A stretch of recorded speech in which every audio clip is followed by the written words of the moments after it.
Thank God it's Friday, right? Little gin and fever tree tonic.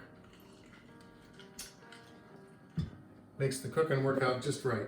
Today we are making lobster mac and cheese.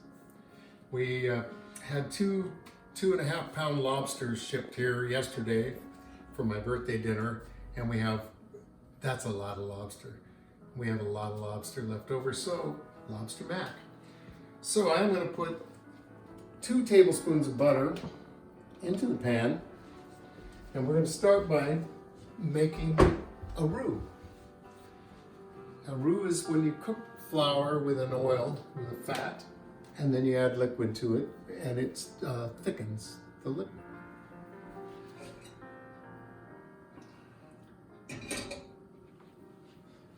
So to our 2 tablespoons, we are going to add a tablespoon and a little bit of flour.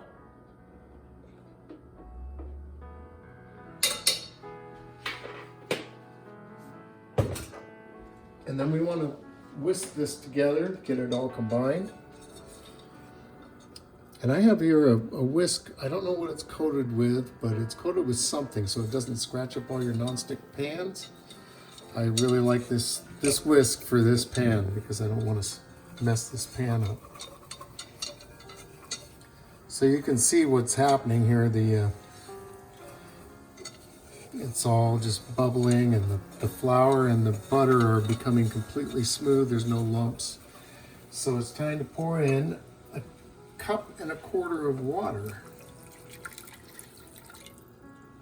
And we'll get this all smoothed out. I'm going to turn the heat up just a little bit here because that was not hot water.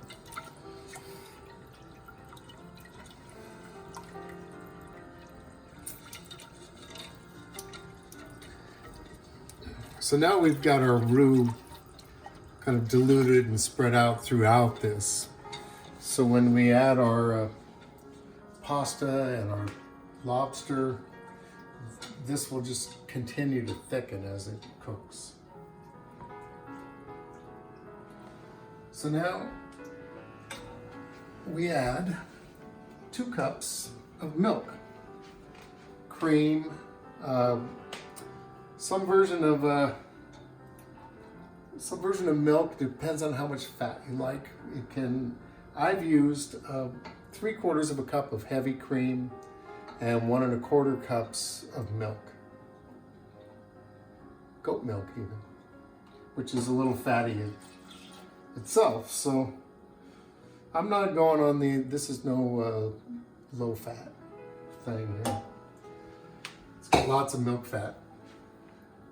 So we're gonna heat this up and get this to boiling, and we'll come back.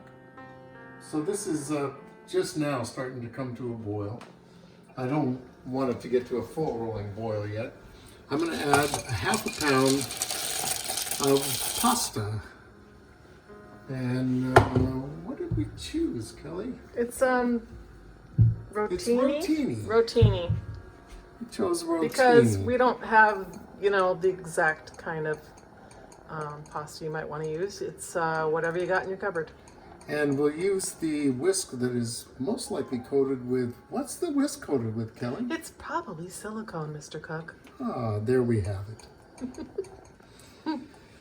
Now, to this, we are going to add some spices. We're going to add 3/4 teaspoon of salt.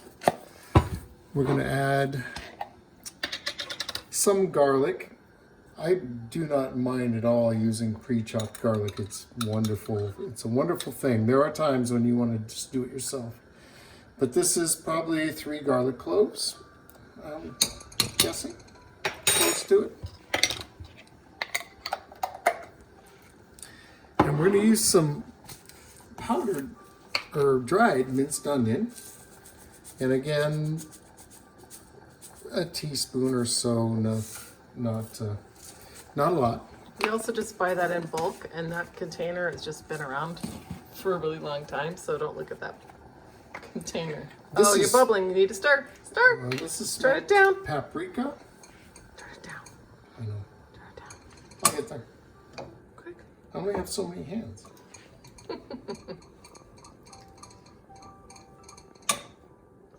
So we're going to add in a 1/4 teaspoon of smoked paprika. And that will give it a little bit of a kick, not a lot. And a 1/4 teaspoon of pepper.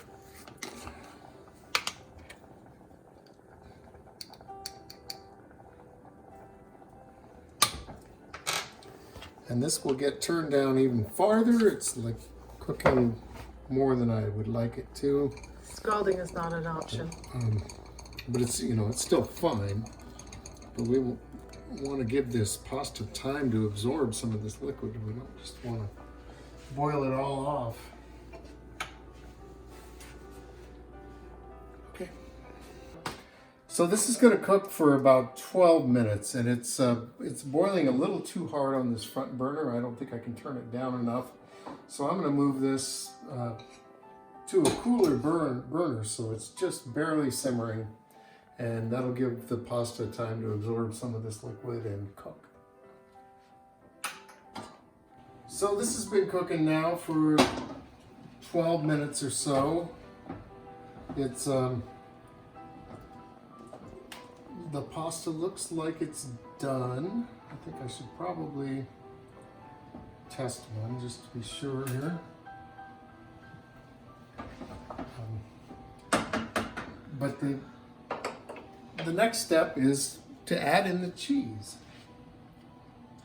And we're going to stir this again until this cheese all gets melted and incorporated into the sauce that we have going.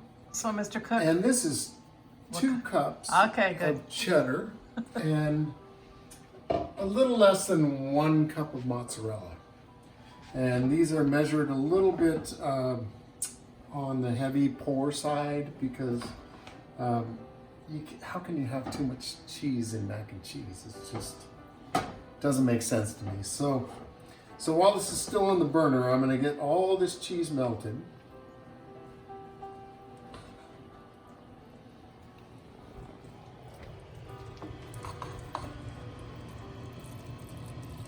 That looks really good. Ooey gooey. Yep, it's getting there.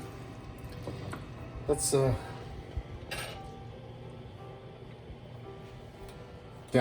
that's good. It's a little al dente still, but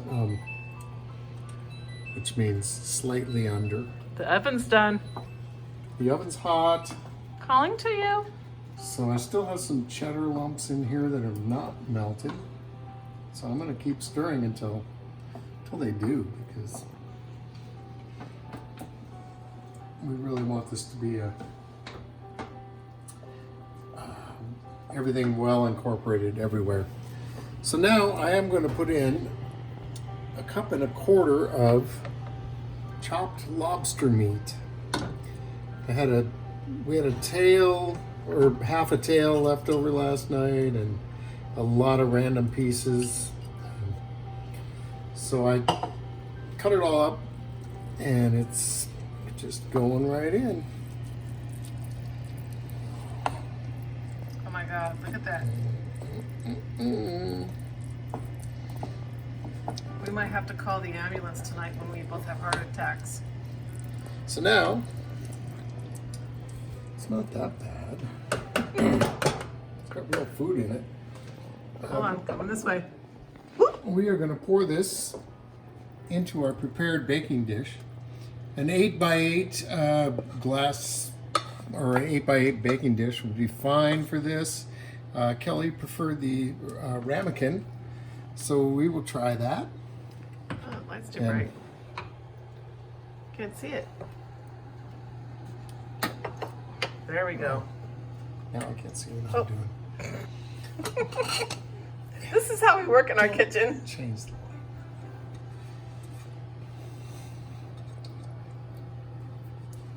There we go. That looks good.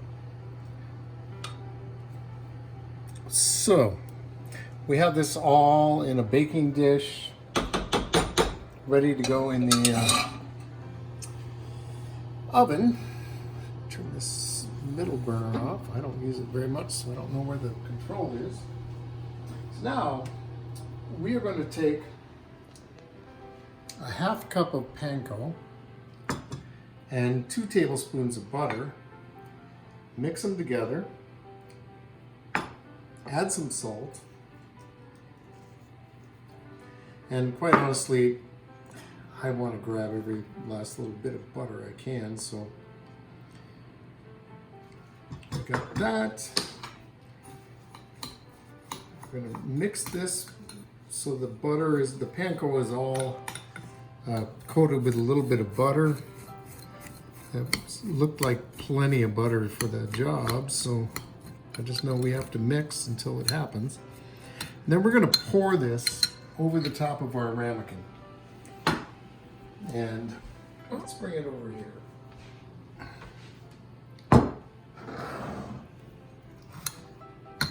And then we'll just try and get this distributed over the top.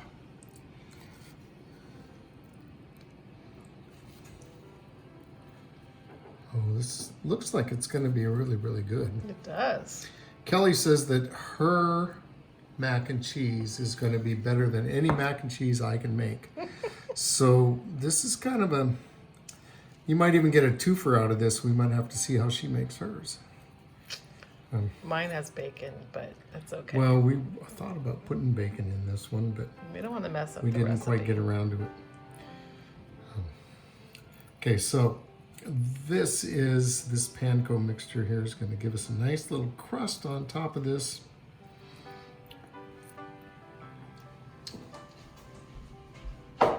And I do believe we should put a little salt on that. Little Maldon salt? Little Maldon salt. Maldon salt. And then this is going to go into a 350-degree oven for about 20 minutes.